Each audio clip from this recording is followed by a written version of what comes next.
నమస్తే అండి. ఇది వచ్చేసి జ్యూసీ టమాటా అండి. చాలా బాగా జ్యూసీ ఉంటుంది.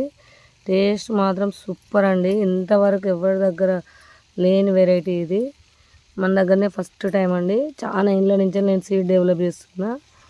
కాయలు మాత్రం సూపర్గా వస్తాయి. రెడ్డిష్ అయిన వాళ్ళు మాత్రం ఎంత జ్యూసీ ఉంటుందంటే పుల్లగా ఉండి జ్యూసీగా, మరీ పుల్లగా కాకుండా మరీ తీయగా కాకుండా త్వరగా ఉడుకుతుంది. టేస్ట్ మాత్రం సూపర్ ఉంటుందండి.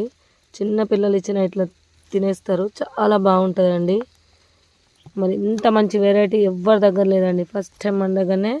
నేను దాదాపు 15 ఏళ్ళ కింద కలెక్ట్ చేసిన విత్తనం ఇది. దాన్ని డెవలప్ చేస్తూనే ఉన్నాను. సూపర్ టేస్ట్ ఉంటుందండి. ఇలాంటి విత్తనాలు కావాలంటే మన దగ్గర ఉన్నాయండి. 20 వెరైటీస్ ఆఫ్ టమాటా సీడ్స్ ఉన్నాయి. ఓకే, ఉంటానండి.